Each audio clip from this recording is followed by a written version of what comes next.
मुझे नहीं रोक सकोगे तुम। सुरक्षित रहना चाहते हो तो हट जाओ मेरे मार्ग से। रोकूंगा ही नहीं दुष्ट, अपितु तुम्हें यहाँ से दूर भी भगा दूंगा। माँ के निकट तुम्हारी छाया भी नहीं पहुँचने दूंगा मैं। बस अब मुख से नहीं, मुष्टि प्रहार से संवाद करेंगे हम।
अपनी वास्तविक शक्ति को जागृत करो मूर्खों,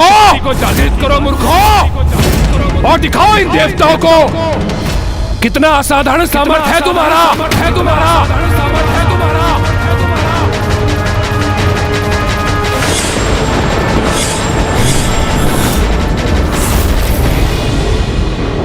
देवसेना, दुर्गमासुर के समस्त योद्धा शिथिल पड़ चुके हैं।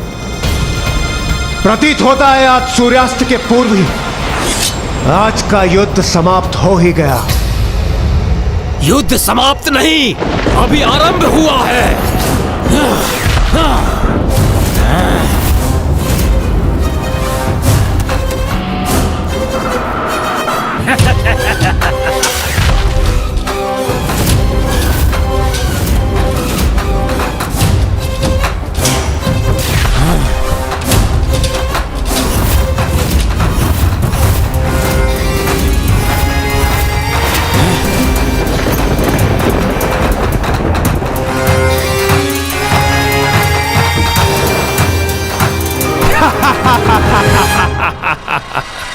मेरे दुर्गमासुर के महायोद्धा है ये। अब ये तुम्हें पराजित करेंगे दुष्ट देवताओं।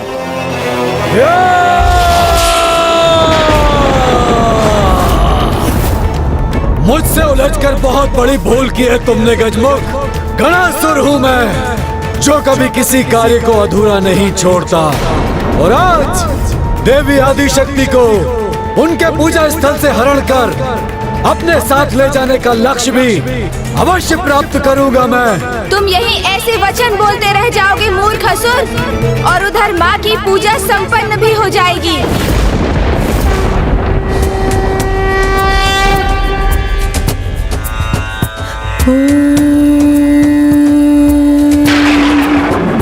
त्र्यंबकं यजामहे सुगंधिं पुष्टिवर्धनम् उर्वारुकमिव बन्धनात् मृत्युर्मुक्षयमामृतात्। ॐ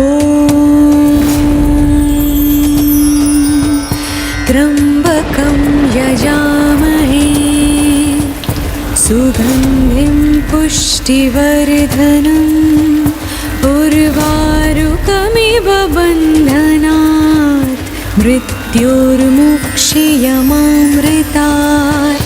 ॐ नमः शिवाय।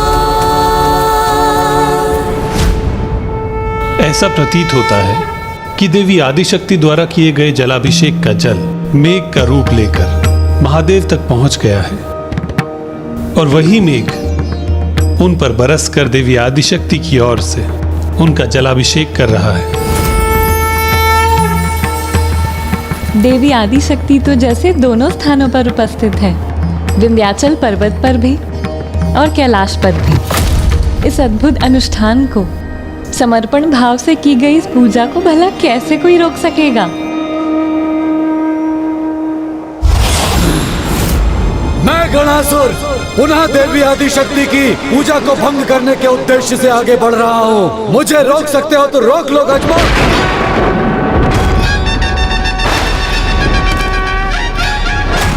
अपने अंत के उदाहरण को इतने निकट देखने के उपरांत भी सद्बुद्धि नहीं जागृत हुई ना तुम में? अभी भी दुष्टता का त्याग नहीं किया ना तुमने? तो स्मरण रहे, अब तुम्हारा अंत और भी समीप आ गया है दुष्ट। अंत तो आज तुम सभी का होगा, आज ही सूर्यास्त के पूर्व। इसलिए तुम सभी के जीवन में अब अधिक समय शेष नहीं है। सूर्यास्त में अब जितना भी समय शेष है ना, वो हमारे नहीं, तुम सभी के अंत के लिए पर्याप्त है।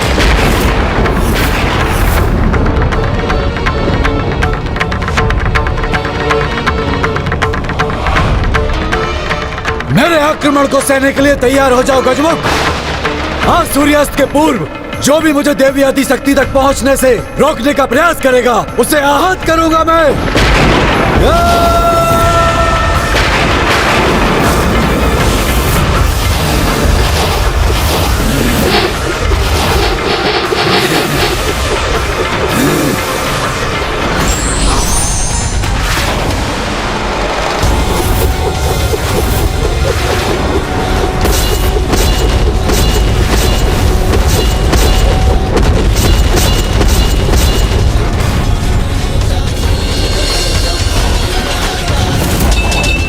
देवसेना, सूर्यास्त होने में बस कुछ ही समय शेष है।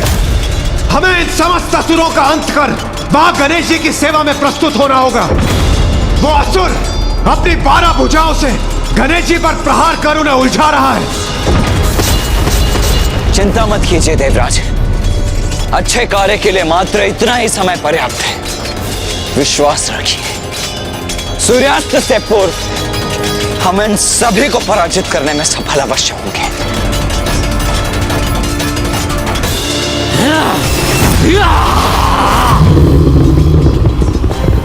मैं अभी अपने वज्र से विद्युत शक्ति का संचार करता हूं।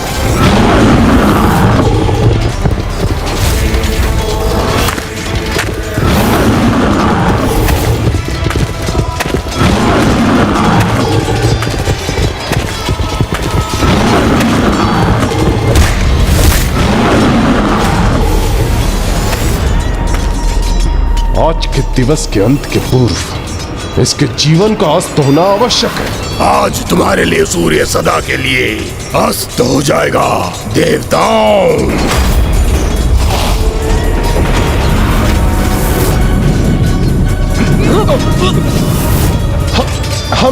हमें कुछ स्पष्ट दिखाई नहीं दे रहा। इस असुर के मुख से उगल तपिश हमें नेत्रहीन कर रहा है। पर कहां और कैसे वार करें हम इस पे?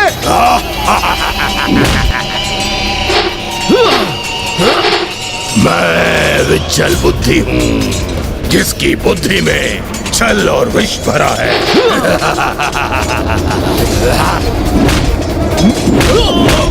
इस बार मेरे विष से तुम बच नहीं पाओगे वरुण देव।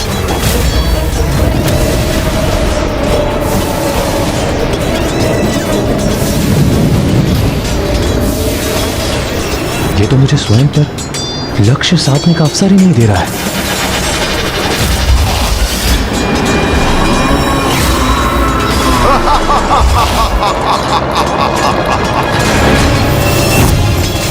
इसका विषैला द्रव्य मुझे आहत कर रहा है।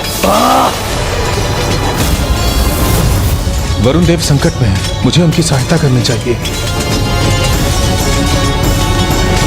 वायुदेव, इस बार तुम मुझसे कहीं नहीं बचकर जा सकोगे, क्योंकि इस बार मैं तुम्हें वायु में परिवर्तित नहीं होने दूंगा।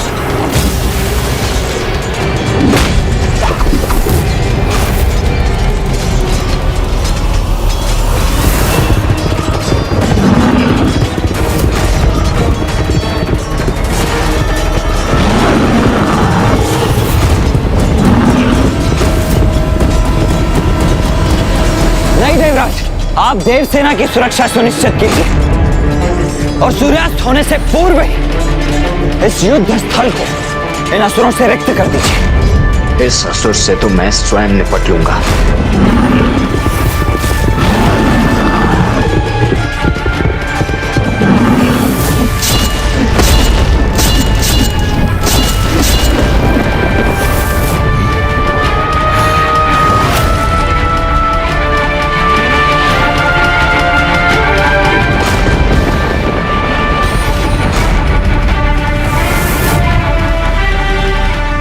पूजा स्थल के इतना समीप पहुंच गया है ये दुष्ट।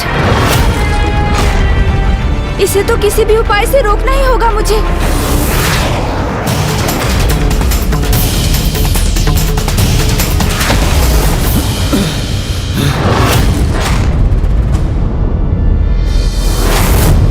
अरे वाह, इतनी लंबी छलांग लगा दी तुमने, फिर भी मुझे नहीं रोक पाओगे तुम।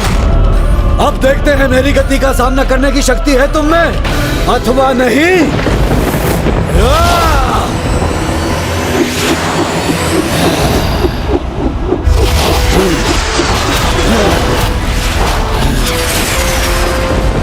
जब तक तुम इनका कोई उपाय करोगे, मैं तुम्हारी माता तक पहुंच जाऊंगा गजमुख।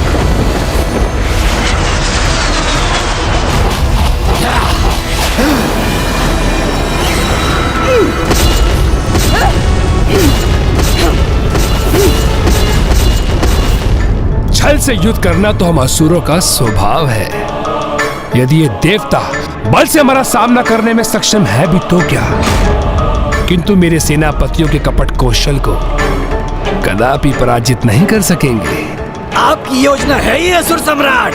हाँ असुर सम्राट, और इस योजना को तो सफल होना ही है। बस इतना ही तो चाहिए मुझे कि गणासुर उस देवी आदि शक्ति तक पहुंचकर उसे मेरे समक्ष प्रस्तुत करे।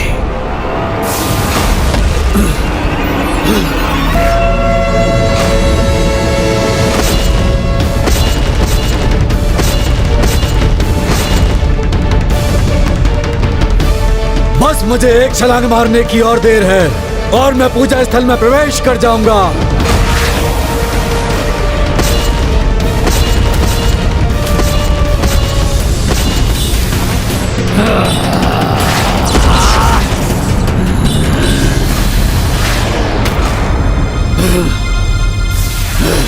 ये सुरक्षा कवच गणासुर को नहीं रोक पाएगी।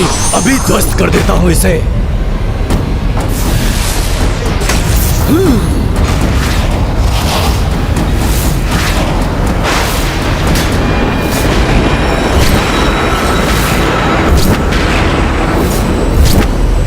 ये दुस्साहस कदापि मत करना गणासुर। ये दुस्साहस कदापि मत करना गणासुर। ये दुस्साहस कदापि मत करना गणासुर। ओह, तो ये मेरा भ्रम मात्र था। किंतु कोई बात नहीं, अभी इस गजमुख को रोककर अपने भ्रम को वास्तविकता में भी बदल देगा ये गणासुर।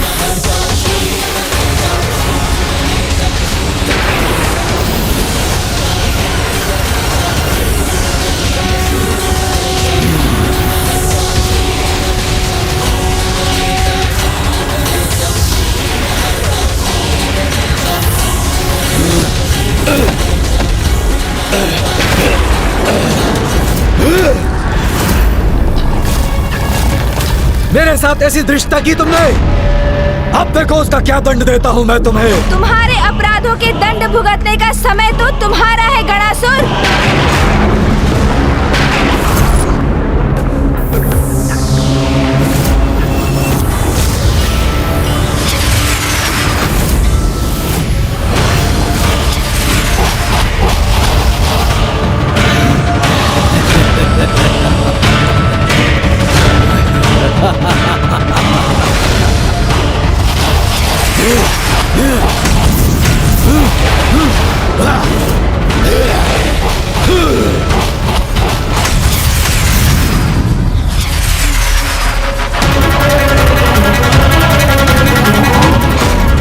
मैं अकेला था, तुम अपनी सूंड की सहायता से रोकने में सफल हुए थे गजमुख।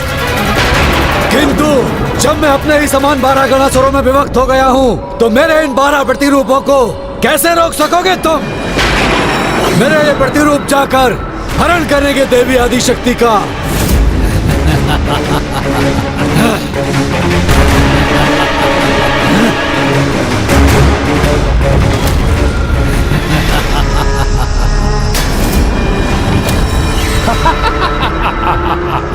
अब अवश्य सफल होगा गणासुर।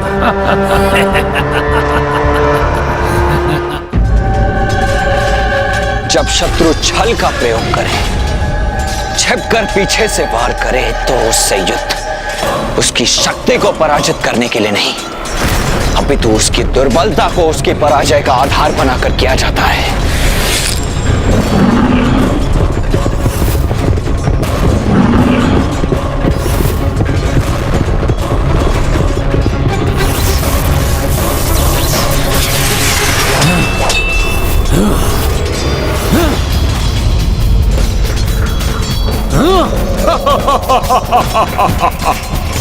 ये दुष्ट अपना विषैला द्रव्य बाहर फेंक कर स्वयं पीछे हट रहा है, जिससे कि ये उसके संपर्क में न है।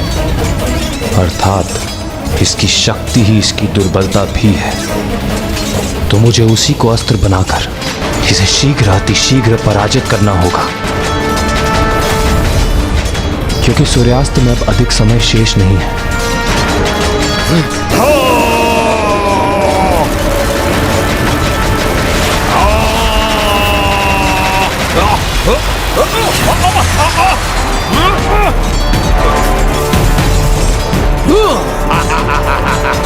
सूर्यदेव, अग्निदेव, इस असुर की सबसे बड़ी दुर्बलता इसका अहंकार है।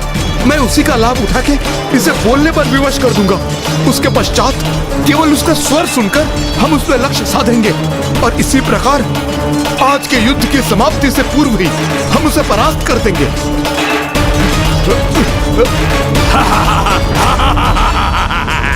अरे ए विशाल बुद्धि, लगता है तुम्हें केवल लुका छिपी की क्रीड़ा में ही आनंद प्राप्त होता है। वैसे भी हमारे समक्ष आके हमसे युद्ध करने में तो अक्षम हो ना तुम। विचल बुद्धि हूँ, विचल बुद्धि। मेरी बुद्धि में जितना विष भरा है, उससे उत्पन्न छल का तुम सामना नहीं कर पाओगे। तुम्हें क्या प्रतीत हुआ कि तुम मुझे ऐसे उत्तेजित कर दोगे और मैं तुम्हारे समक्ष प्रस्तुत हो जाऊंगा? हाँ, कदापि नहीं, कदापि नहीं।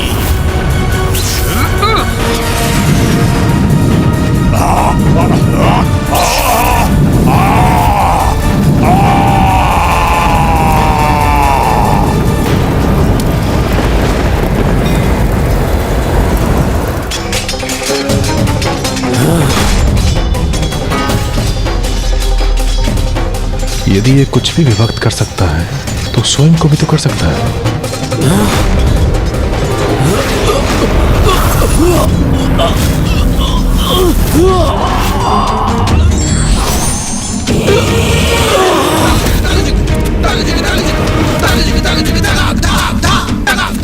ये असुर कुछ भी करने के पूर्व उस पर पूर्ण विचार नहीं करता। यही इसकी सबसे बड़ी दुर्बलता है। इसलिए तो स्वयं को 12 भागों में बांट दिया इसने, ये भूल कर कि यदि ये पूर्ण होता तो कहीं अधिक शक्तिशाली होता। इसलिए इसके पुनः साथ आने के पूर्व मुझे इसका उपाय करना ही होगा।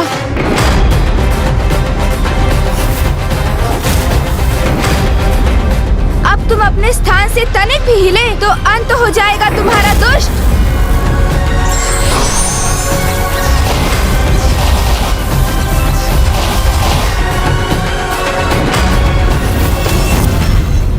पुनः रोक दिया गजमुख ने गणासुर को, और मेरे अन्य योद्धा भी महासंकट में है। अब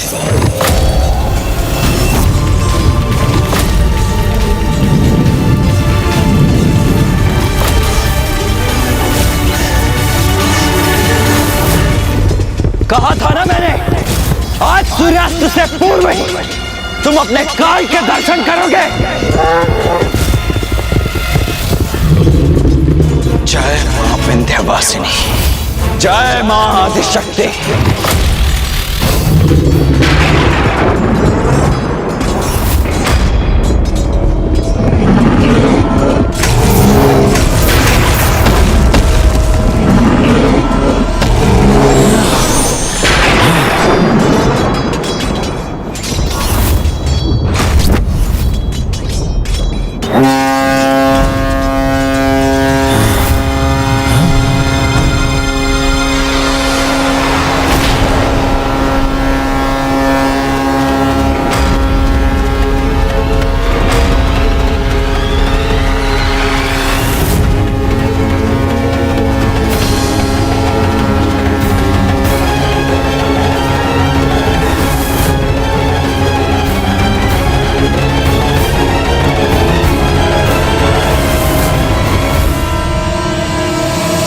सके। इसने तो समय से पूर्व ही तुरुही बजाकर आज के युद्ध की समाप्ति का संकेत कर दिया।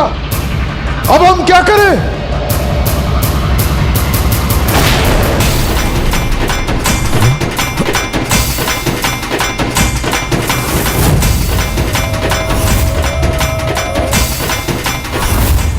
यह सर्वथा अनुचित है। यह अवश्य इन असुरों की कोई ना कोई चाल है। मेरे विचार से हमें अपना आक्रमण रोकना नहीं चाहिए। किंतु हम युद्ध के नियमों का उल्लंघन नहीं कर सकते। इस दुष्ट ने छल से सूर्यास्त के पूर्व ही युद्ध विराम की तुरबी बजा दी, किंतु अब ये सुरक्षित लौटेंगे अथवा नहीं, यह केवल देव सेनापति कुमार कार्तिकेय के निर्णय पर ही निर्भर करता है।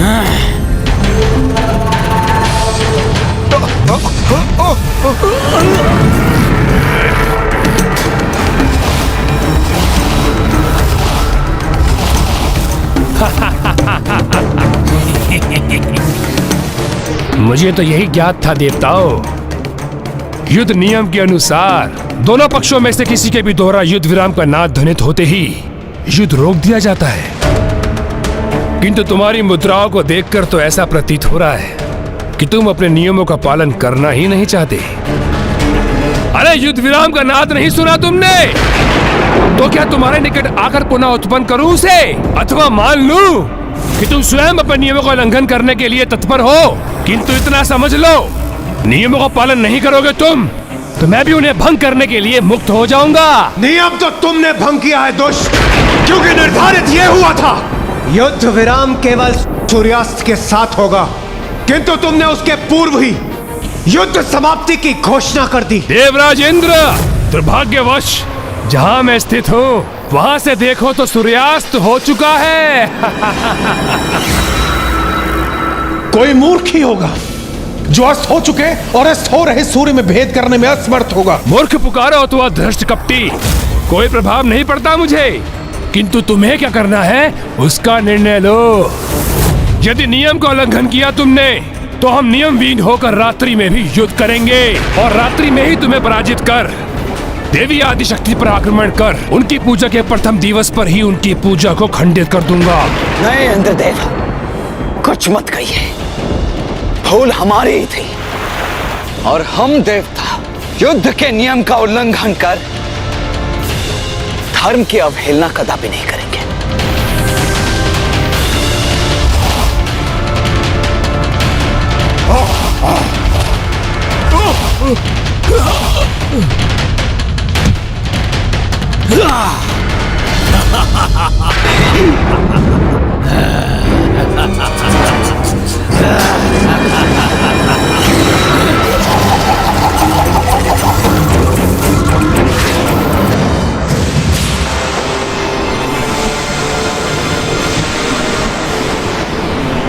मैंने कहा था ना गजमुख, तुम्हें पराजित करने के लिए तुम्हारे नियमों को ही अपना अस्त्र बनाऊंगा मैं।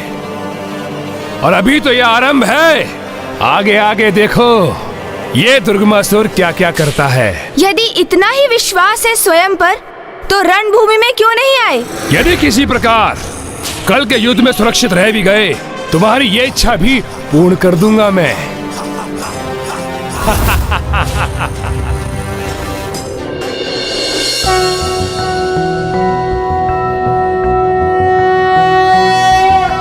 सौराष्ट्रे सोमनाथं च श्रीशैले मल्लिकार्जुना नागेशं दारुकावने सेतुबन्धे च रामेशं घुष्मेशं च शिवालये।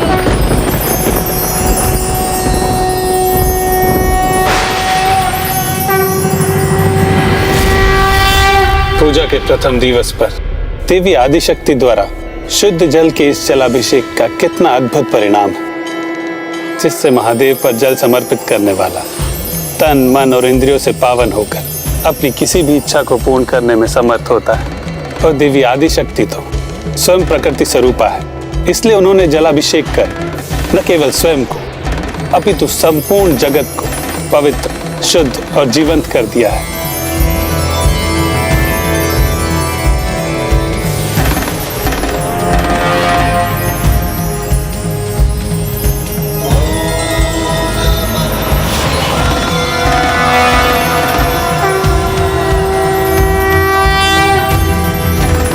जिनका अंतर इतना शुद्ध और पवित्र हो जाता है, उनके भीतर से एक अनुपम तेज प्रकट होता है और फिर शुद्धता की वही आभा उनके विचारों में प्रदर्शित होती है। जो सुपात्र होते हैं वो जगत में व्याप्त उस शुद्धता को ग्रहण करने में सक्षम होते हैं,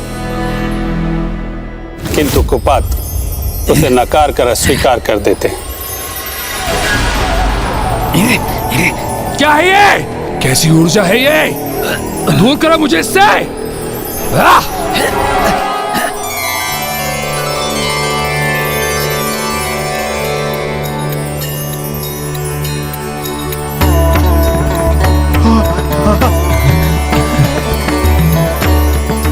आश्चर्य है, द्वेष और क्रोध की जो नकारात्मक भावनाएं उन असुरों के प्रति थी, वो अकस्मात ही लुप्त हो गई और मेरे भीतर अपार दिव्य ऊर्जा एवं विचारों की शुद्धता का आभास हो रहा है। मुझे ये अवश्य माँ के द्वारा किए गए जलाभिषेक का ही परिणाम है। हाँ गणेश, मुझे भी एक अद्भुत शांति का आभास हो रहा है। ऐसा प्रतीत हो रहा है जैसे एक और दिवस के युद्ध के लिए हमारे भीतर अतिरिक्त ऊर्जा और शक्ति का संचार हो गया है। अनुज गणेश, गणासुर को माँ की पूजा में बाधा डालने से रोककर तुमने बहुत उचित कार्य किया, क्योंकि अब उन असुरों से युद्ध के लिए एक नवीन स्फूर्ति से भर गई है देवसेना। ये तो देवी आदि शक्ति के प्रथम दिवस के जलाभिषेक का ही परिणाम भर है और आगामी 2 दिवसों में वो तीनों जलाभिषेक संपन्न कर लेंगी, अर्थात दुग्ध और गन्ने की रस को शिवलिंग पर समर्पित कर भस्म आरती पूर्ण करेंगी। तो उनकी पूरी शक्ति जागृत होगी और फिर चाहे कोई भी असुर हो, कितना भी शक्तिशाली क्यों ना हो, उनके अथवा उनकी सेना के समक्ष कदापि नहीं टिक सकेगा।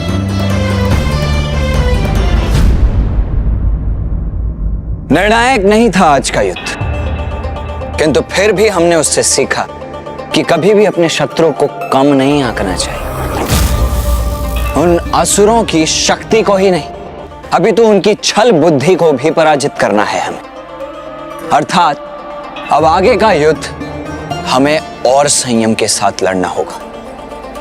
उचित है भैया, किंतु अभी भी उन असुरों की वास्तविक गुप्त दुर्बलता का भान कहाँ हुआ है हमें, जिससे हम उनका विनाश संभव कर सके। अजय है मेरे असुर सेनापति, उन्हें तनिक भी कोई क्षति नहीं पहुंचा सकता। और आज के युद्ध से वो देवता इतना तो समझ ही गए होंगे, उस गजमुख के कारण मेरी योजना सफल नहीं हो सकी, किंतु जो आज नहीं हुआ वो कल अवश्य होगा। कल के दिवस स्वयं तामसिक माता मेरी सहायता करेगी, तब देखता हूँ वो गजमुख भला क्या करता है। तुम कहना क्या चाहते हो अनुज गणेश? यही भैया कि आपका शक्ति वेल, जो कठोर से कठोर शिलाओं को भी भेद सकता है, वो उस दुष्ट अभेदी को तनिक भी क्षति नहीं पहुंचा सका।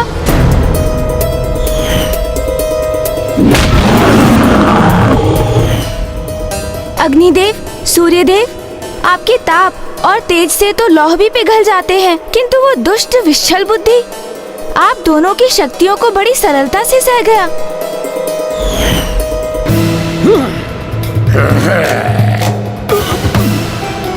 और वायुदेव, वरुण देव, इंद्रदेव, आपके अस्त्र भी उन दुष्ट असुरों का संहार करने में असफल रहे। अवश्य इन सभी के पास कोई ऐसा वरदान है जिससे ये सुरक्षित रह सके। हम उन्हें क्षति पहुंचाने में सफल तो हुए, किंतु भैया अभी भी हमें उनके अंत का कोई उपाय ज्ञात नहीं। और यही कारण है कि दुर्गमासुर ने इन्हें अपने महायोद्धा सेनापति पद पर उन सभी को स्थापित किया है, क्योंकि इन सभी की मृत्यु का कोई ना कोई भेद अवश्य है।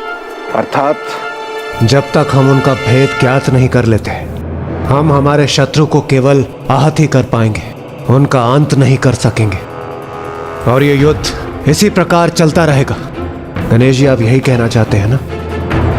माँ की 2 दिवसों की पूजा अभी शेष है, और किसी भी अवस्था में इन 2 दिवसों में हमें इन असुरों का अंत कर मां के कार्य को सरल बनाने का प्रयास करना है।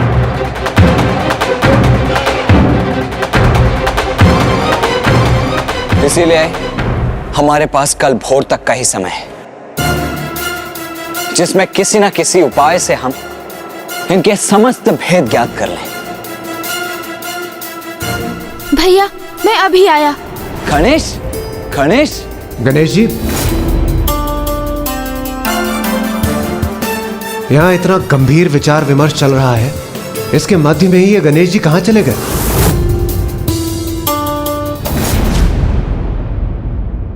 असुर सम्राट, हमें सचेत रहना होगा।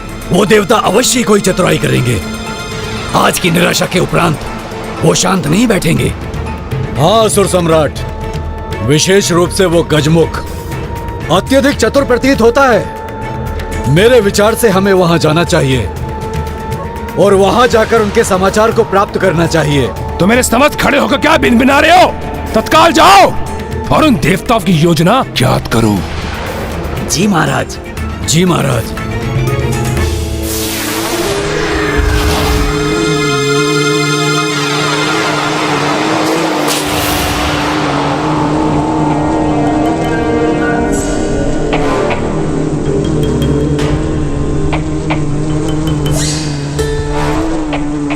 देवताओं से उनकी गुप्त योजना ज्ञात कर ये सूचना मैं पहुंचाऊंगा सम्राट तक। नहीं भ्राता, ये समाचार तो मैं दूंगा उन्हें और उनके मुख से अपनी प्रशंसा प्राप्त करूंगा। और मुझे ज्ञात है कि ये समाचार हमें कहाँ प्राप्त होगा।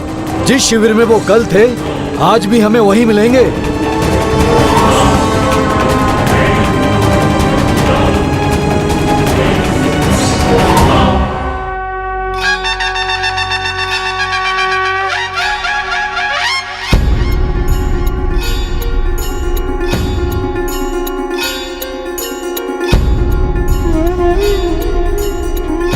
गणेश जी, ये क्या है? ये लड्डू है देवराज जी। लड्डू? और इनकी सुगंध से ये स्वादिष्ट प्रतीत हो रहे हैं ना? ये क्या अनुज गणेश, हम सभी को असुरों के संहार की युक्ति का विचार करने में व्यस्त कर तुम स्वयं के उदर को भरने की चिंता में व्यस्त हो। नहीं नहीं भैया, मैं तो उसी समस्या को लेकर गंभीर चिंतन कर एक निष्कर्ष पर पहुंचा हूँ। लड्डू, ये है तुम्हारा निष्कर्ष? हाँ भैया, ये है असुरों की समस्या का अत्यंत सटीक समाधान, उनसे उनका भेद ज्ञात करने का उपाय।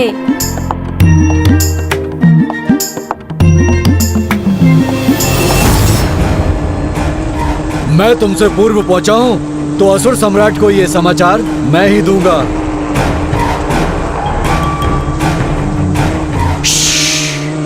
ध्यान से सुनो, कुछ सुनाई दे रहा है मुझे। ये कैसा उपाय है गणेश? दिवस में युद्ध और रात्रि में शांति, यही निश्चित हुआ था ना भैया। तो मैं इन लड्डुओं के साथ असुरों के शिविर में शांति संदेश लेकर जाऊंगा।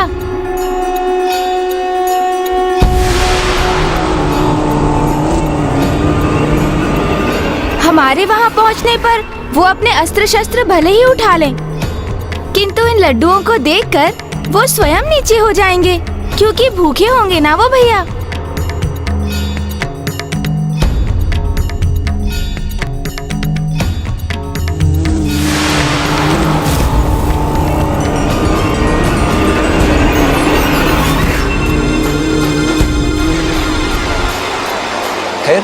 फिर हम उन्हें अपने लड्डुओं से ललचाकर, अपने मीठे मीठे शब्दों से उन्हें भ्रमित कर, उनके सभी भेद स्वयं हमें बताने पर विवश कर देंगे उन्हें। बस इतनी सरल है मेरी योजना।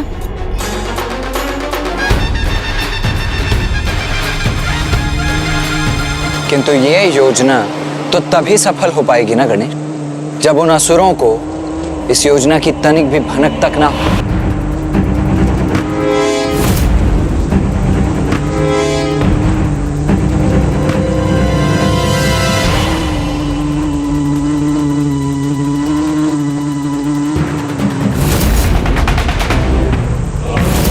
यहाँ तो कोई नहीं, रिक्त है ये स्थान। यदि समस्त देवता देवराज इंद्र के शिविर में नहीं हैं, तो अवश्य ही देव सेनापति कार्तिकेय के शिविर में होंगे। आओ उन्हें चलकर वहां देखते हैं। उचित, हमें सतर्क रहना होगा, जिससे उन्हें यह ज्ञात न हो कि आप वहां क्यों गए। और तुम्हारा वहां अकेले जाना भी उचित नहीं है गणेश, क्योंकि उन असुरों का विश्वास नहीं किया जा सकता। कहीं नियमों का उल्लंघन कर रात्रि काल में ही युद्ध आरंभ न कर देना।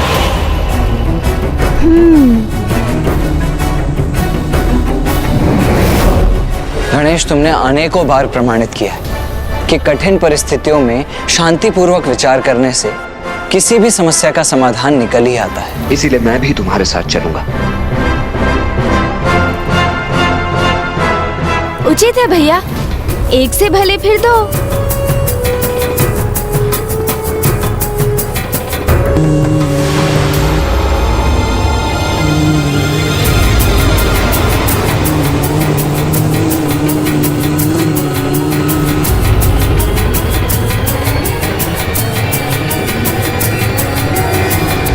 अन्य सभी देवता हैं यहाँ, तो कुमार कार्तिकेय और गजमुख गणेश कहाँ हैं? प्रतीत होता है हमें यहाँ पहुँचने में विलंब हो गया है। वो अपनी योजना क्रियान्वित कर चुके हैं।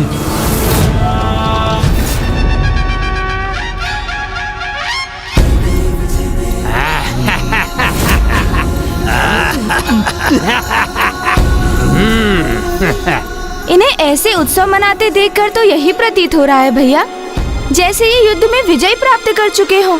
ये भ्रम है उनका गणेश। अहंकार ने जिसकी दृष्टि बाधित कर दी, उसे तो पराजय में भी विजय ही दिखाई देगी।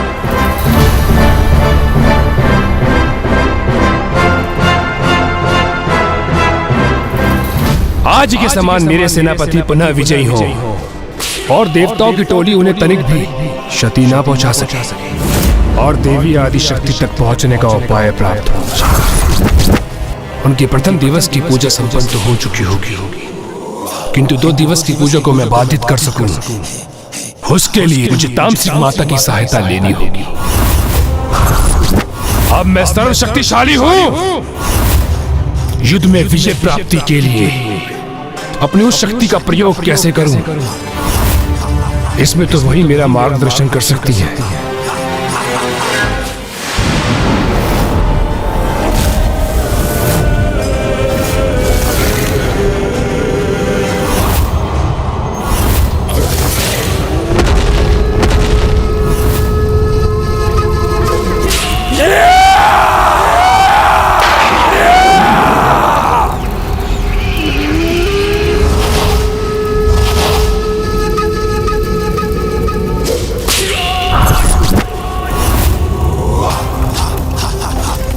दर्शन देही माता, दर्शन देही माता, दर्शन देही।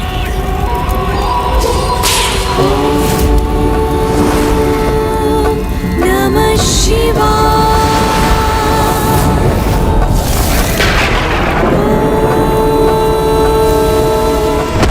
मुझे दर्शन क्यों नहीं दे रही हो माता?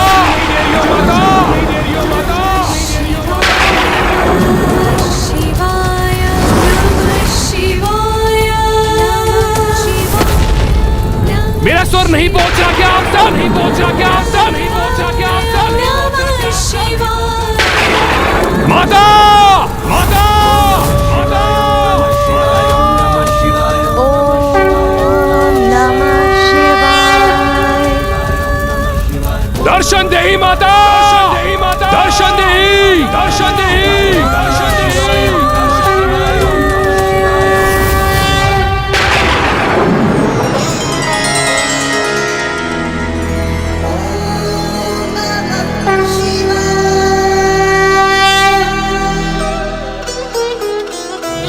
दर्शन देही माता, दर्शन देही माता, दर्शन देही माता, दर्शन देही। आज इस दुष्ट की पुकार तामसिक माता तक कदापि नहीं पहुंच सकेगी, क्योंकि तामसिक माता माँ के साथ पिताश्री अर्थात जगत पिता महादेव की पूजा में लीन है।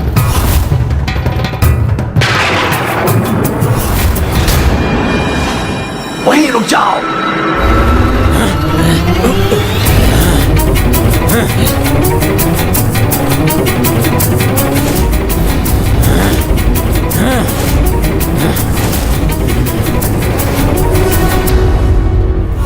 अरे अरे, हम यहाँ युद्ध करने के लिए नहीं आए हैं असुर जी, जो आप ऐसे सावधान हो गए। हमारी शत्रुता तो सूर्योदय से सूर्यास्त तक ही है। दिवस हो अथवा रात्रि, देवता सदा हमारे शत्रु थे और सदैव हमारे शत्रु ही रहेंगे। असुर जी, हमें शत्रुता निभानी होती तो हम इस युद्ध विराम के समय कोई अस्त्र शस्त्र धारण कर यहाँ पहुँचते ना, किंतु हमारे हाथ में तो लड्डू की टोकरी है।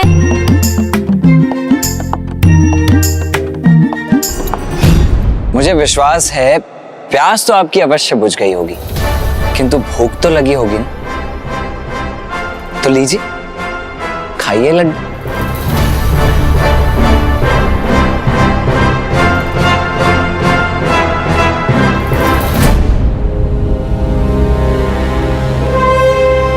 संकोच मत कीजिए असुर जी, आप सब तो लड्डुओं का भोग कीजिए और इसमें चिंता का कोई भी कारण नहीं है, क्योंकि आपके असुर सम्राट ने स्वयं इस युद्ध विराम के नियम को स्वीकार किया है। चतुर चतुर चतुर चतुर ज्ञानी। हाँ हाँ, खाइए ना, खाइए।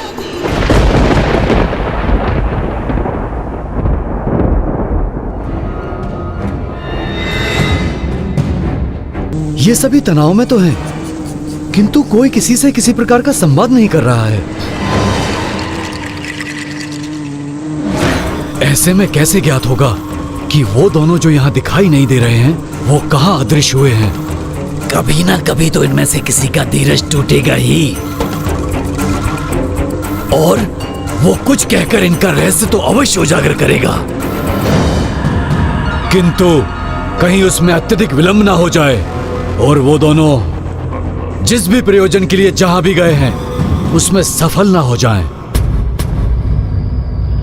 ओहो, आप सभी को लड्डू चाहिए, किंतु यहाँ जितने असुर हैं, लड्डू उनसे कहीं कम है, तो फिर इन्हें कैसे बांटें? हाँ, एक उपाय है।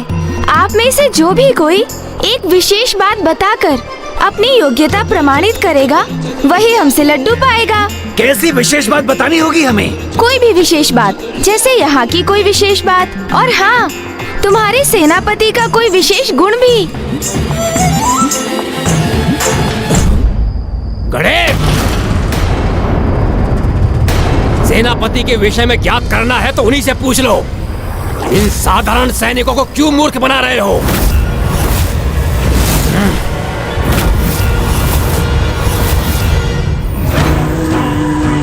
मुझे ऐसा आभास हो रहा है जैसे प्रथम पूज्य गणेश जी और कुमार कार्तिक के किसी संकट में हमें उनकी सहायता हेतु उन असुरों के शिविर में प्रवेश करना होगा।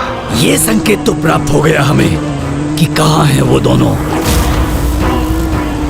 आप व्यर्थ ही चिंता कर रहे हैं। वो युद्ध करने नहीं, मात्र सेनापतियों के मृत्यु भेद ही तो ज्ञात करने गए हैं। हम यही उनकी प्रतीक्षा करेंगे। आप कुमार कार्तिकेय और गणेश जी पर विश्वास रखें, और वैसे भी संशय संकट बनकर ही प्रकट होता है। विनाश लोचन भ्राता, हमें शीघ्र लौटना होगा। हाँ भ्राता नाशलोचन, और असुर सम्राट को इनके छल के प्रति सचेत करना होगा।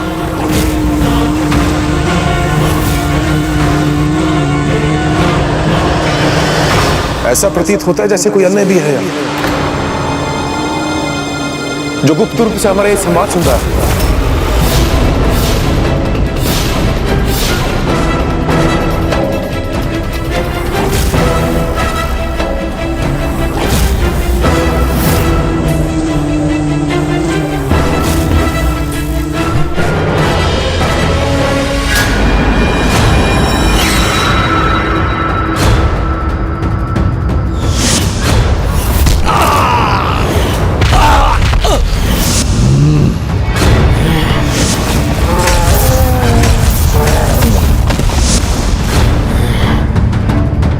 अनुज गणेश, सावधान हो जाओ, स्थिति विकट होने की पूर्ण संभावना है यहाँ।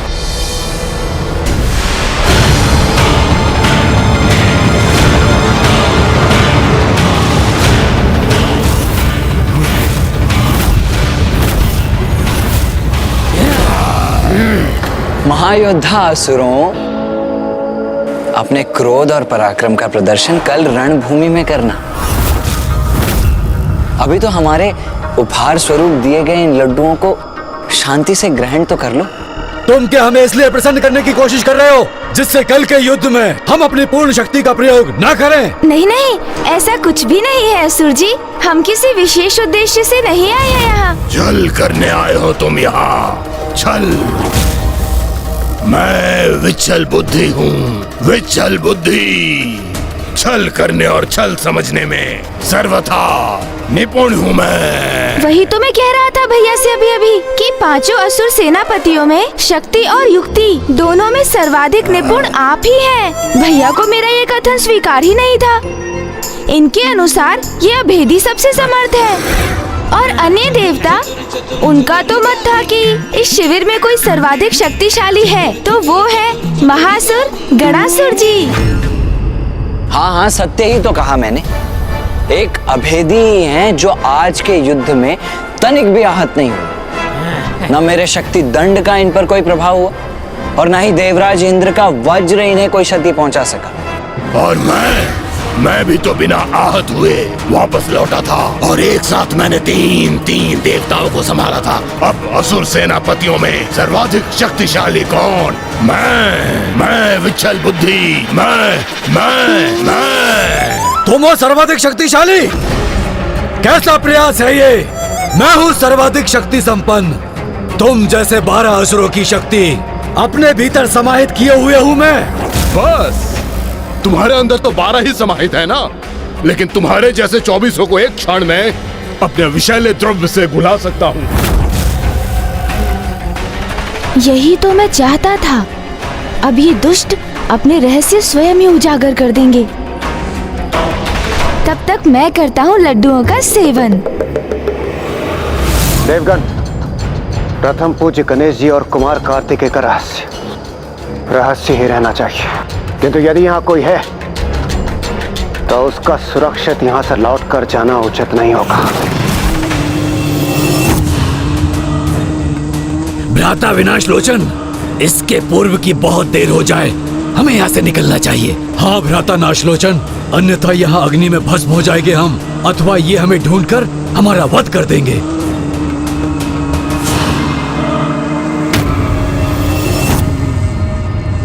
देवगण,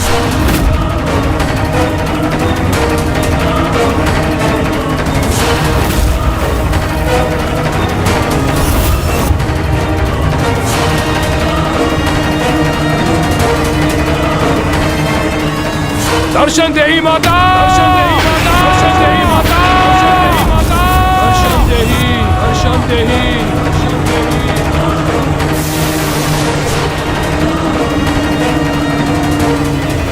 दर्शन देही माता, दर्शन देही माता, दर्शन देही माता, दर्शन देही, दर्शन देही। आज मेरे द्वारा आवाहन करने पर भी नहीं आई आप माता, तो अब मुझे ही आपके पास आना पड़ेगा।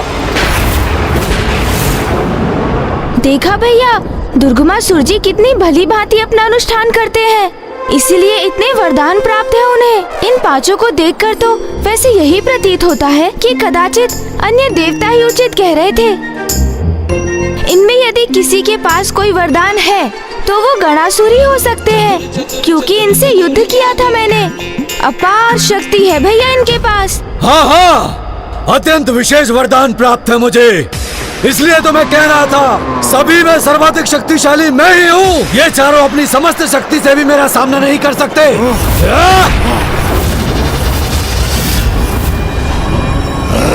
हम चारों अपनी संयुक्त शक्ति से भी नहीं कर सकते तुम्हारा सामना।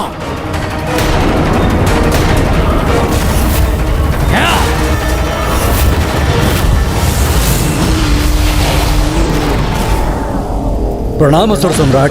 प्रणाम असुर सम्राट। कहो, क्या सूचना लाए हो तुम? देवताओं का भेद ज्ञात हुआ कि नहीं? असुर सम्राट, उन देवताओं ने पांचों महाअसुरों की मृत्यु का रहस्य ज्ञात करने हेतु अपनी कपट क्रीड़ा रची है। हाँ असुर सम्राट, और उस गजमुख और उसके भ्राता को इस कार्य के लिए हमारे शिविर में भेजा गया है। ये मुझे क्यों बता रहे हो मूर्खों? सर्वप्रथम जाकर मेरे सेनापतियों को सूचित करो। जाओ। हम चारों तो क्या, तुम्हारे लिए मैं ही पर्याप्त हूँ गणासुर, क्योंकि मेरे वरदान के अनुसार मैं सभी को विभक्त कर सकता हूँ, किंतु मुझे कोई कुछ भी नहीं कर सकता। किंतु जंग लगने पर तो तुम्हारा अंत हो सकता है ना? किंतु जंग लगने पर तो तुम्हारा अंत हो सकता है ना? भैया अब देखते जाइए।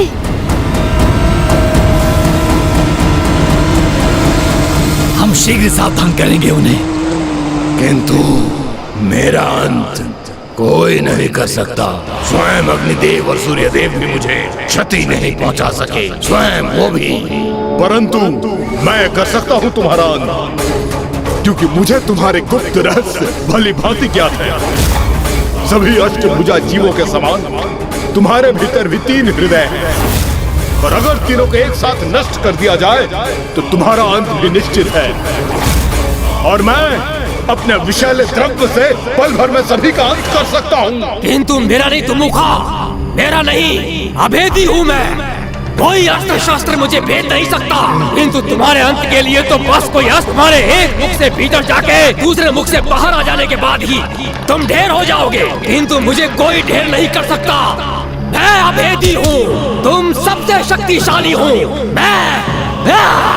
किंतु कीचड़ में भी तो तुम्हारी शक्ति निम्न हो जाती है ना, वहाँ तो तुम्हें सरलता से कुचला जा सकता है, किंतु मुझे तो न कीचड़ में, न जल में, न पृथ्वी पर, न पृथ्वी के नीचे कहीं कोई मेरा वध नहीं कर सकता। इसीलिए तो सर्वशक्तिशाली हूँ मैं।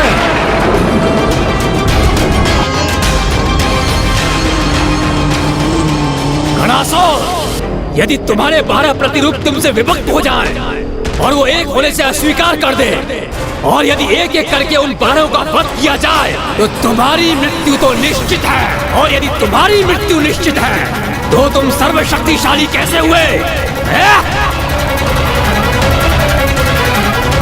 तो इसलिए जाके कह दो देवताओं से, क्योंकि ये अभेदी ही सर्वशक्तिशाली है।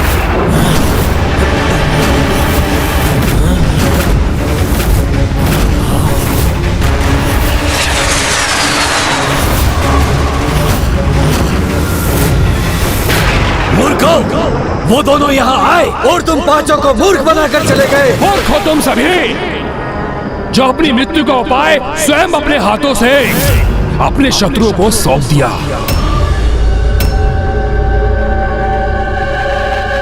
अब इस प्रकार मुंह लटकाने से क्या होगा? सूर्योदय होने में भी अभी कुछ समय शेष है।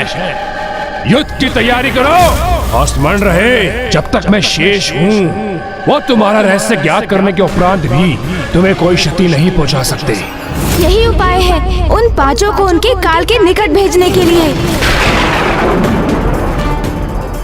अब जब हमें ये ज्ञात हो ही गया है कि उन सभी का अंत कैसे संभव, तो हमें उन सभी को अकेले घेर कर एक एक करके उनका अंत करना होगा, जिससे उनमें से कोई भी मां की दूसरे दिवस की पूजा में बाधा उत्पन्न न कर सके।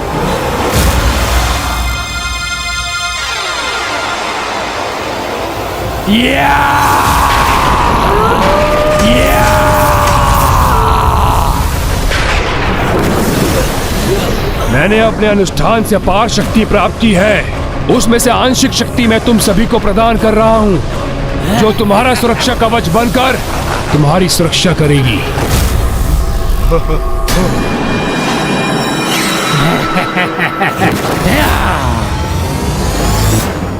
द्वितीय दिवस के दुग्धाभिषेक के पश्चात मां की बस एक ही दिवस की पूजा और शेष रह जाएगी। इसीलिए आप तैयार हो जाइए देवगण।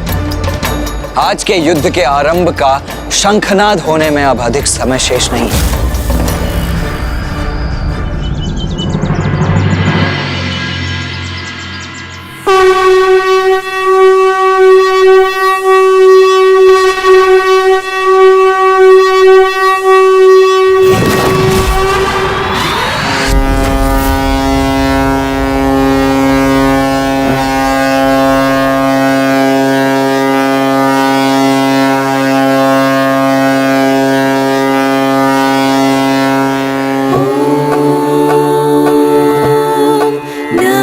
शिवाय।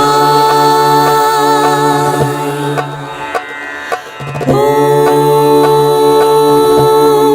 नमः शिवाय। दुग्ध अभिषेक दीर्घ आयु और सुरक्षा प्रदान करता है और अकाल मृत्यु और अन्य अनिष्ट से सुरक्षित रखता है। आज इस दुग्ध अभिषेक का सूर्य अस्त के पूर्व संपन्न होना अनिवार्य है ताकि कल देवी आदिशक्ति गन्ने के रस से अभिषेक करें। भभूत आरती के पश्चात अपने 3 दिनों की पूजा संपन्न कर सके और दुर्गमासुर के वध हेतु युद्ध भूमि में प्रस्तुत हो सके। देवी आदिशक्ति द्वारा ये दुग्ध अभिषेक अवश्य पूर्ण होगा। नमः शिवाय।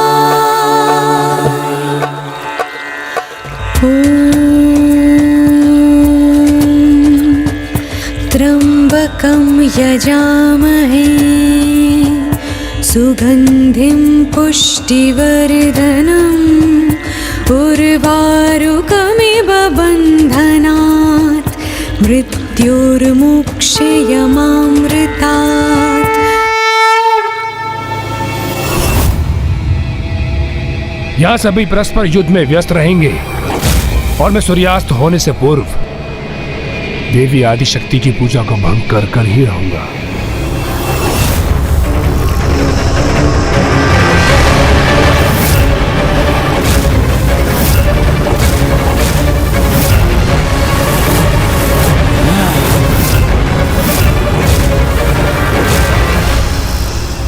देवताओं, तुम कुछ भी कर लो किंतु हमारा सामना कदापि नहीं कर सकोगे।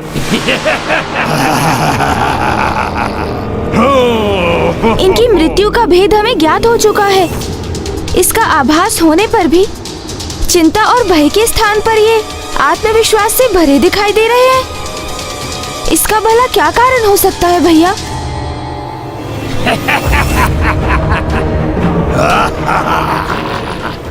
युद्ध का नाद तो मैं ध्वनित कर चुका हूं देवताओं, तो फिर एक टुक क्यों देख रहे हो? ओ, समझा? अपनी माता उस देवी आदिशक्ति की प्रतीक्षा कर रहे हो क्या? हम तो तुम्हारी सेना को एक अवसर दे रहे थे दुर्गमासुर कि वो अभी भी पीछे हटकर अपनी रक्षा कर ले, किंतु इन्हें देखकर तो ऐसा प्रतीत होता है कि तुम्हारी भांति ये भी अपने विनाश को आतुर हो रहे हैं। तो उचित है तो इनकी ये इच्छा भी पूर्ण किए ही देते हैं।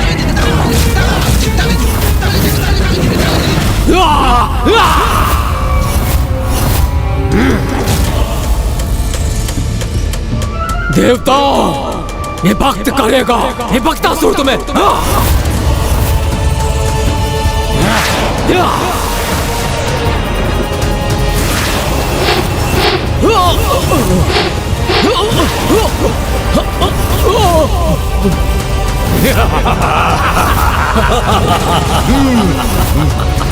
विभक्तासुर का अंत तो तभी निश्चित होगा जब उसकी तंत्रिका तंत्र में जंग उत्पन्न हो जाएगी और उसके लिए हमें जल और वायु तत्व की आवश्यकता पड़ेगी।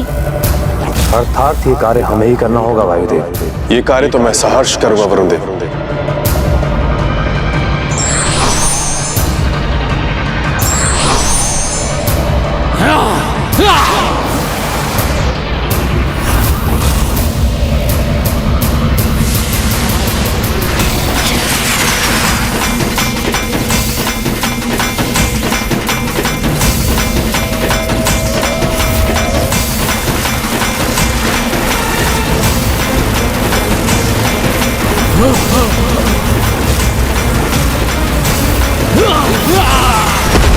ये क्या?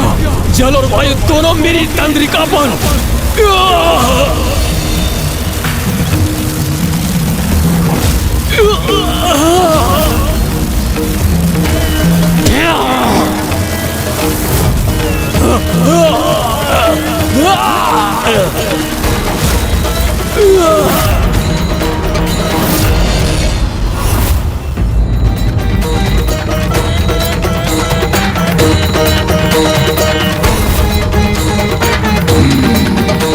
अष्टभुज होने के कारण विश्चल बुद्धि के 3 हृदय हैं,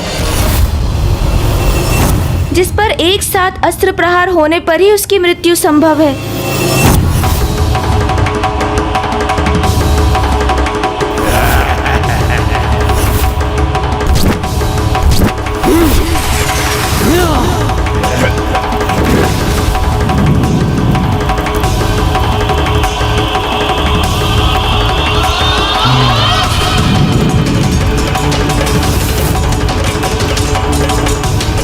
धन्यवाद अग्निदेव। आपकी अग्नि के प्रभाव से मुझे उसके 3 हृदय स्पष्ट दिखाई दे रहे हैं।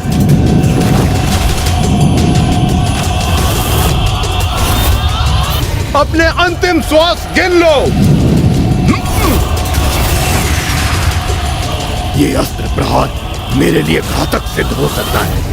अब मैं कैसे करूं अपनी रक्षा?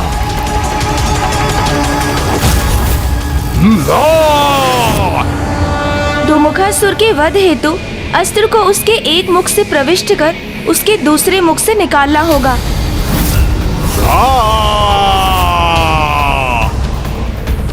संयम धर, उचित समय पर वार करूंगा इस पर मैं।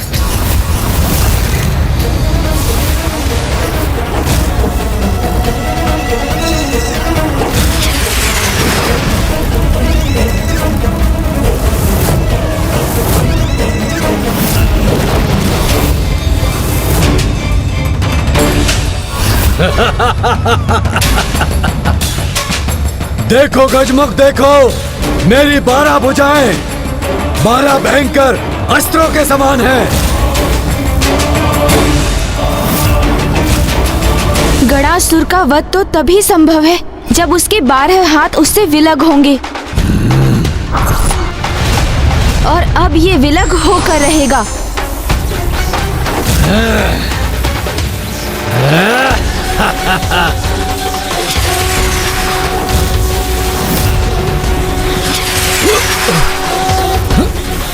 नहीं नहीं, मुझे अपने हाथ साथ लाने होंगे। तुम्हारा वध मैं नहीं, माँ का खड़ग करेगा।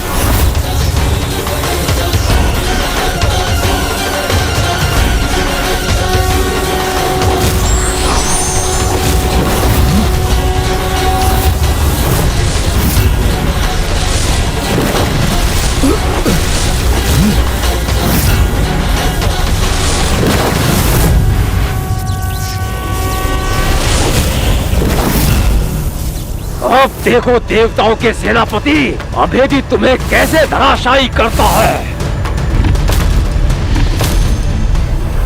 इस अभेदी की शक्ति कीचड़ में क्षीण पड़ जाती है।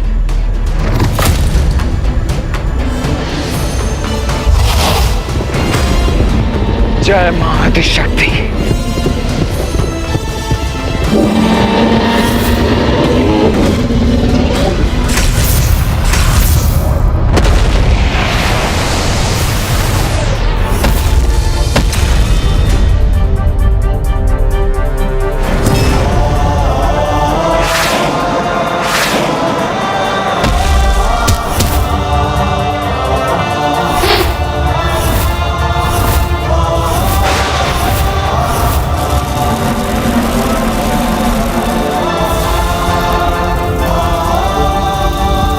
आज का ये सूर्योदय इन दुष्टों का अंतिम सूर्योदय होना चाहिए। कितने भी प्रयास कर लो, किंतु मेरे महायोद्धा सेनापतियों को तनिक भी क्षति नहीं पहुंचा पाओगे।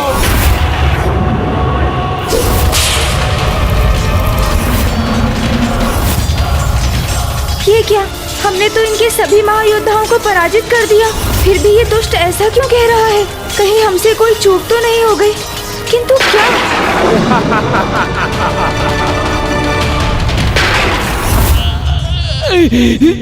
आज का ये सूर्योदय इन दुष्टों का अंतिम सूर्योदय होना चाहिए।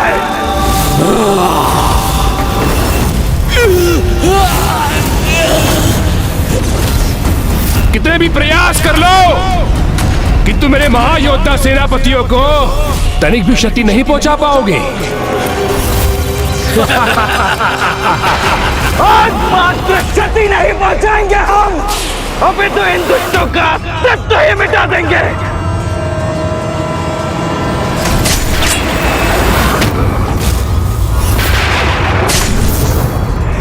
हमारे इतने शक्तिशाली प्रहार कैसे विफल हो रहे हैं? इस दुष्ट के कीचड़ में होने के बाद भी मेरा शक्ति बेलदंडे से भेद क्यों नहीं पा रहा है? कहा था ना मैंने, मेरे महायोद्धाओं को कुछ नहीं कर पाओगे तुम।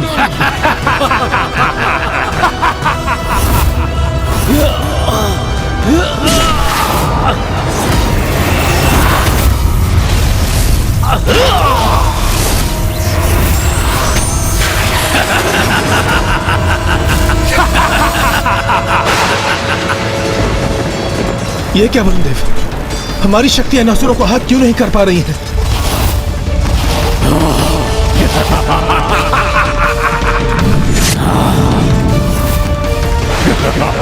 ये क्या हो गया है हमारी शक्तियों को कुबेर देव? ये असुर अब तक सुरक्षित कैसे रह सकता है? वध क्यों नहीं हो पा रहा इसका?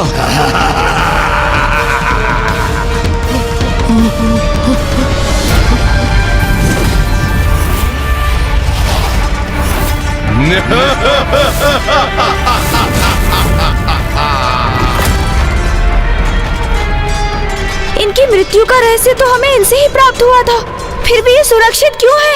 क्या हुआ गजमुख? स्तब्ध क्यों रह गए? क्या प्रतीत हुआ था तुम्हें? अपनी चतुराई का प्रदर्शन कर हमारे भेद ज्ञात कर लोगे और हमें आहत करने में सफल होगे तुम, किंतु अब तुम्हारी युक्ति तुम्हीं पर भारी पड़ेगी।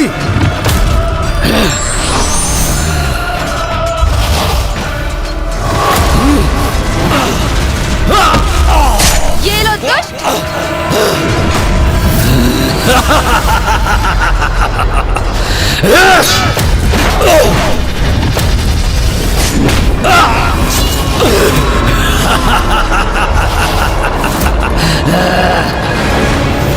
इसके चारों ओर ये कैसी ऊर्जा है?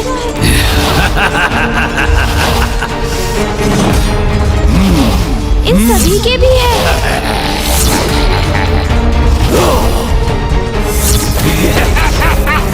प्रतीत होता है कोई आसुरी शक्ति इनका कवच बनकर इनकी रक्षा कर रही है, अर्थात इन्हें आहत करने हेतु सर्वप्रथम इस कवच रूपी ऊर्जा को नष्ट करना होगा।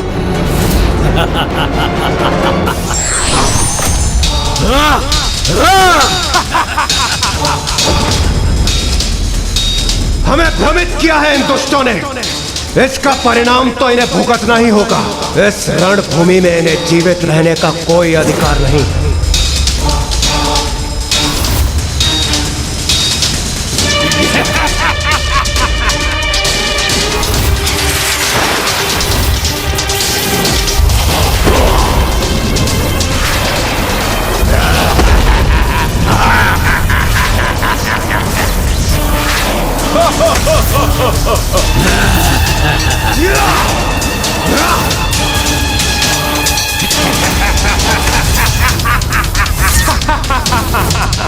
हमारे संयम का बहुत लाभ उठा चुके हो तुम दुष्टों, अब उसे भंग करने का परिणाम भी भुगतो।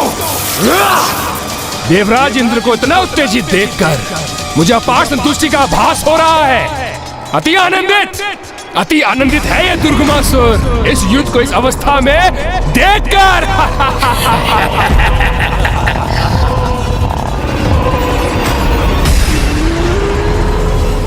एक बात सदा स्मरण रखना, कभी भी पर्याप्त विचार किए बिना स्वयं को युद्ध में नहीं झोंकना चाहिए।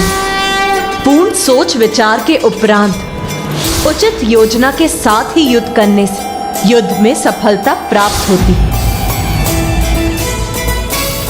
माँ ने प्रसाद रूप में हमारे भीतर संयम का संचार किया था, इसलिए देवराज इंद्र संयम त्याग कर युद्ध नहीं कर सकते,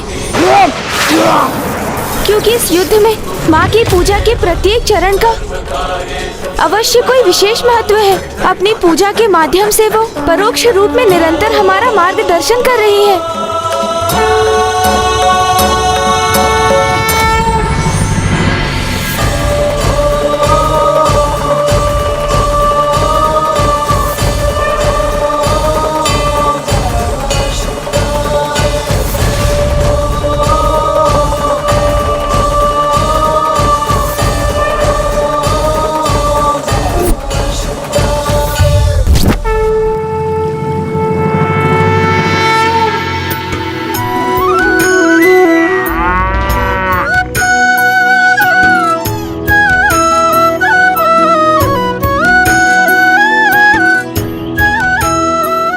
आज सूर्यास्त तक विश्राम नहीं करेंगे हम। देवी आदिशक्ति द्वारा किए जाने वाले प्रभु के दुग्ध अभिषेक हेतु निरंतर दुग्ध प्रस्तुत करना हमारा परम कर्तव्य है।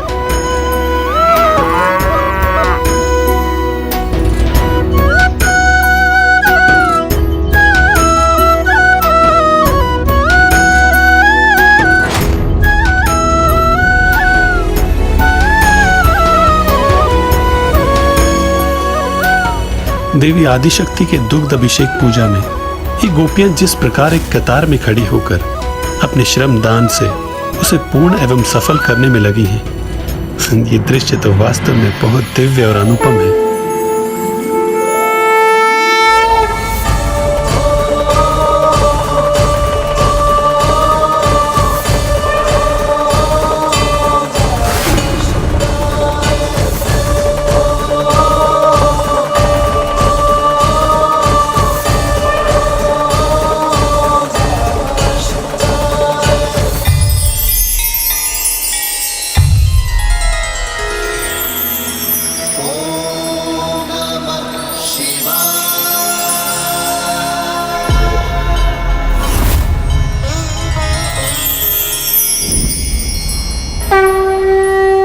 भक्त मनुष्य हो या भगवान, वो अपने आराध्य को जो भी पूर्ण भक्ति भाव से अर्पित करता है वो उन तक पहुंच ही जाता है। उसके लिए उसे किसी माध्यम की आवश्यकता नहीं। किंतु जिन्हें इस भक्ति की शक्ति का अनुमान नहीं होता वो ही इस भक्ति को भंग करने का स्वप्न रखते हैं।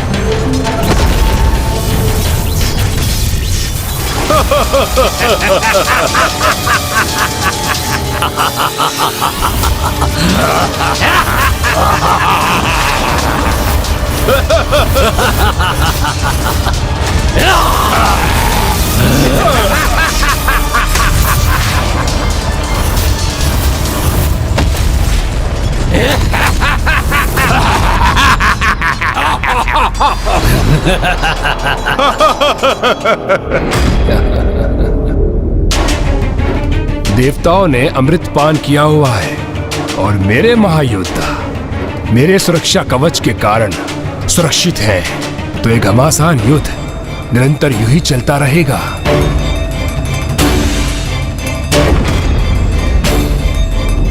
इसलिए अब मेरे द्वारा देवी आदिशक्ति की पूजा में व्यवधान उत्पन्न करने का सर्वथा उचित अवसर है।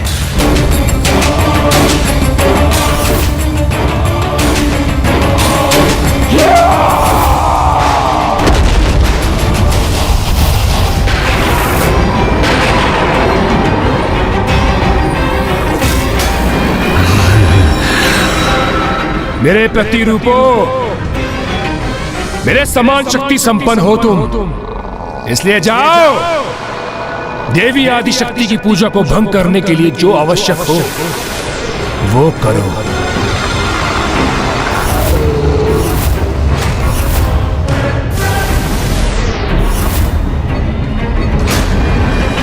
बस एक भटकाव उत्पन्न करने की आवश्यकता है, जो मेरे सेनापति करेंगे। मेरी ऊर्जा का एक भाग तो उनके भीतर है ही, बस उनमें वृद्धि करने की ही आवश्यकता है।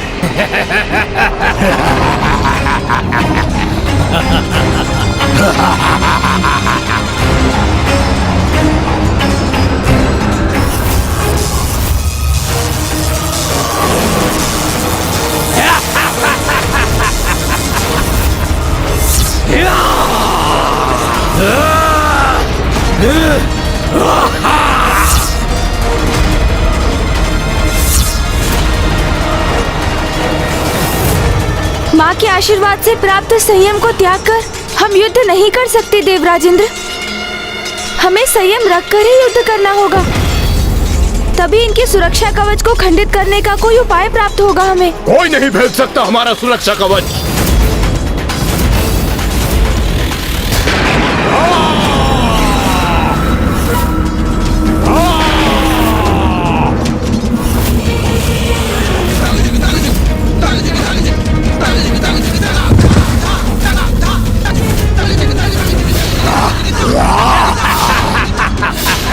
हमें अपनी सेना के समक्ष क्रमबद्ध होकर इन असुरों से उसकी सुरक्षा करनी होगी।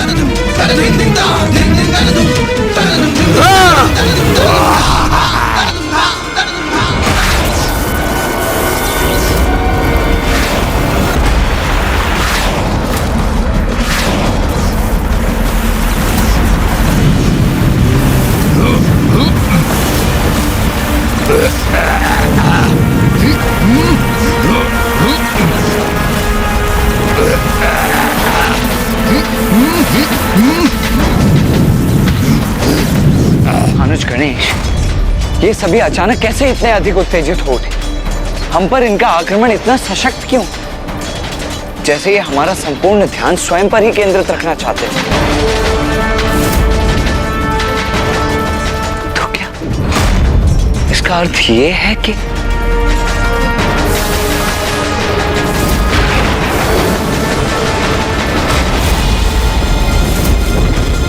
दुष्ट दुर्गमासुर हमें भ्रमित कर रहा है। हमें यहाँ इनके साथ उलझाकर वो माँ के दुग्ध अभिषेक को भंग करने का प्रयास करना चाहता है।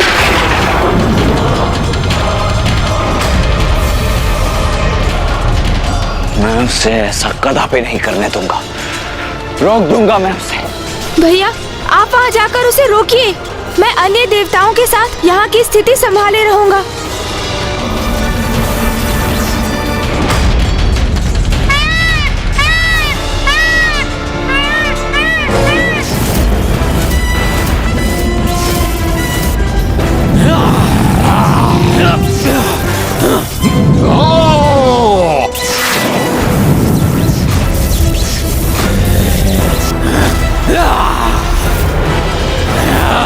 प्रथम पूज्य गणेश जी, आपने संयम धरकर युद्ध करने के लिए कहा था। इस प्रकार हम अपना संयम कैसे रखें? इन पर तो हमारी शक्तियों का कोई भी प्रभाव नहीं हो रहा है। हमें शीघ्र कोई समाधान करना होगा, अन्यथा ये दुष्ट हाहाकार मचा देंगे और देव सैनिक ऐसे ही आहत होते रहेंगे।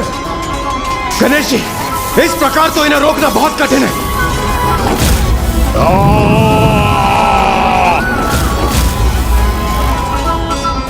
इनके आसुरी कवच के कारण हम इन पर आक्रमण कर इन्हें आहत करने में असमर्थ हैं। किंतु ये अपनी ही शक्ति से स्वयं को आहत तो अवश्य कर सकते हैं, क्योंकि इनके स्वयं असुर होने के कारण दुर्गमासुर का सुरक्षा कवच इनकी आसुरी शक्ति से इनकी रक्षा नहीं करेगा।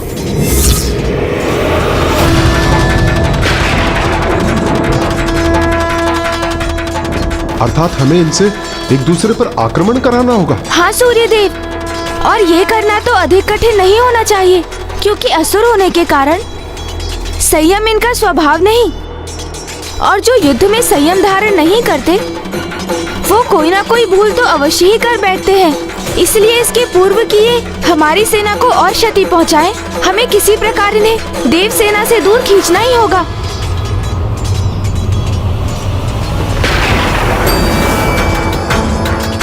क्या हुआ गणासुर जी? आज मुझसे युद्ध नहीं करेंगे आप? कहीं मुझसे भयभीत तो नहीं हो गए हैं? उचित है, तुम्हारी चुनौती सुनकर बहुत आनंद आया मुझे। तुम्हारी चुनौती स्वीकार है मुझे।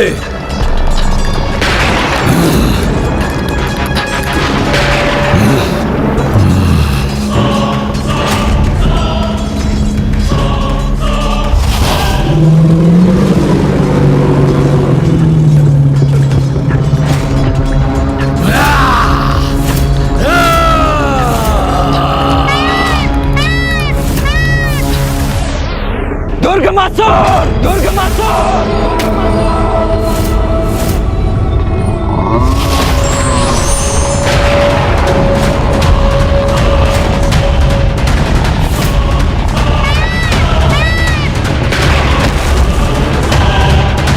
अब और आगे जाने का दुस्साहस मत करना दुर्गमासुर।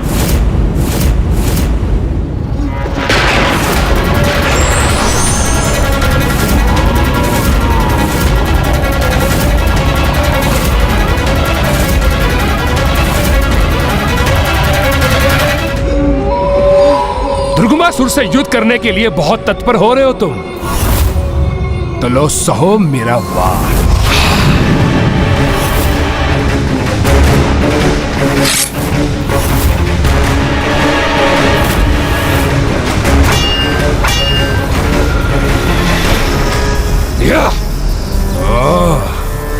दिखने में तो युवक हो, किंतु अपनी आत्मरक्षा करने का सामर्थ्य भी रखते हो। तो क्या आक्रमण कर, मुझसे युद्ध करने की कुशलता है तुम में?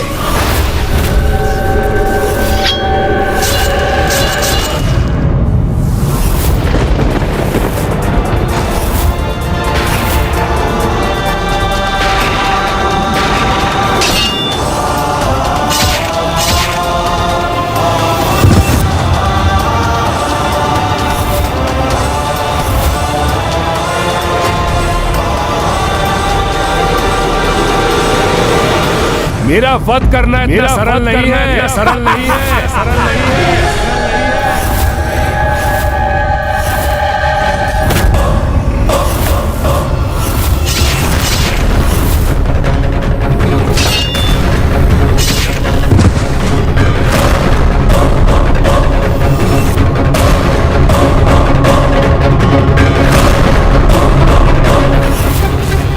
रुक जाओ, रुक जाओ।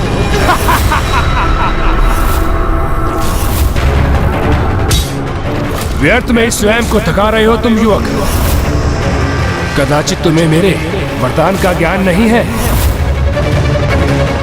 आप मुझे ये वरदान दीजिए कि मेरी मृत्यु एक स्त्री के हाथों से ही हो, किंतु वो ऐसी स्त्री हो जिसने वर्षों तक अपनी पलकें न झपकाई हो। जैसी तुम्हारी इच्छा वत्स, तथास्तु, तथास्तु। इसका रूप हो अथवा प्रतिरूप, इसका अंत तो मां के हाथों ही नियत है।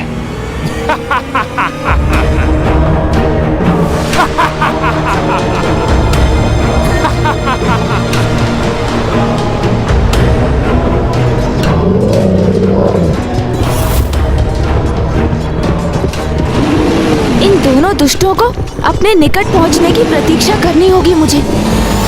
ये लो दुष्ट।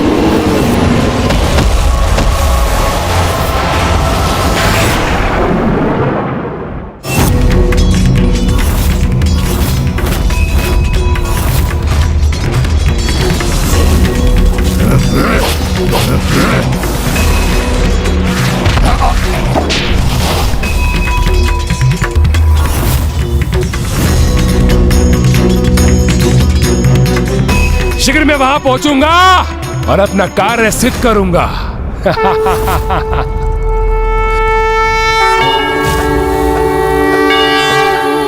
नमः शिवाय।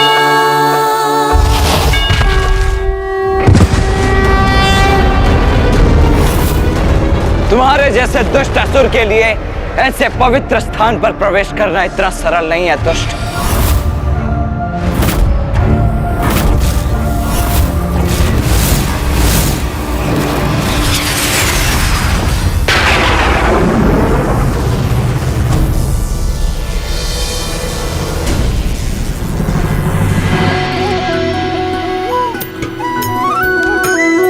गोपिकाएं हैं यहाँ, तो वो अवश्य माँ को दुग्ध अभिषेक के लिए दुग्ध प्रदान करने आई होंगी।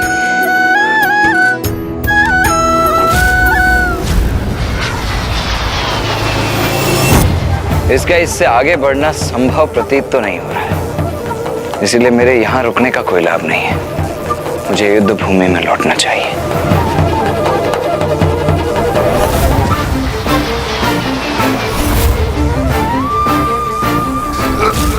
किसी भी अवस्था में पहुंचूंगा वहां, भंग अवश्य करूंगा देवी आदिशक्ति का अनुष्ठान।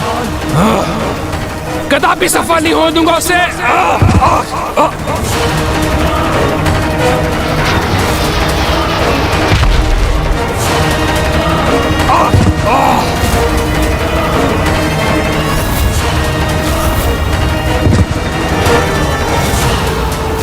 मंदिर अथवा पूजा स्थल से तो लौटते समय भी उसकी ओर पृष्ठ नहीं करनी चाहिए, और ये दुष्ट तो अपनी पृष्ठ पूजा स्थल की ओर करके ही उसकी ओर बढ़ रहा था, तो इसे तो मुंह के बल गिरना ही था।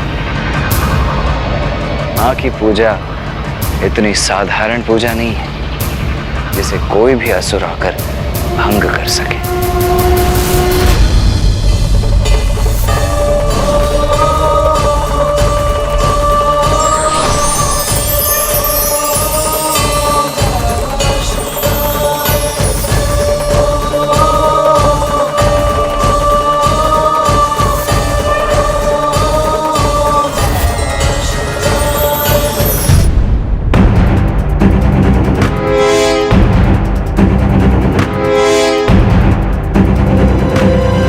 कैसा मूर्ख है ये। इसे इतना भी ज्ञात नहीं कि माता की पूजा का ये प्राथमिक स्थान है और यहाँ मात्र और मात्र नारी का ही प्रवेश है। ये क्या कर रही हो तुम सब? देख नहीं रहे हो, पूजा के लिए दुग्ध उपलब्ध करवा रहे हैं हम। ये पूजा मैं अवश्य भंग करूंगा। मेरे द्वारा ही भंग होगी ये पूजा। यदि मैं पूजा स्थल पर नहीं पहुंच सकता तो उसे बाहर से ही भंग कर दूंगा।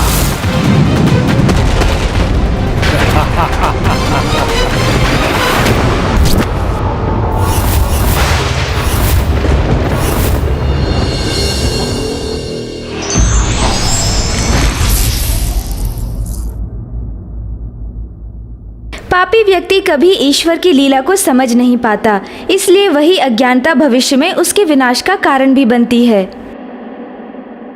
विघ्नहर्ता श्री गणेश के अद्भुत शक्तियों से भरे वीडियोस देखने के लिए चैनल को सब्सक्राइब करना न भूलें और साथ ही बेल आइकॉन भी दबाएं।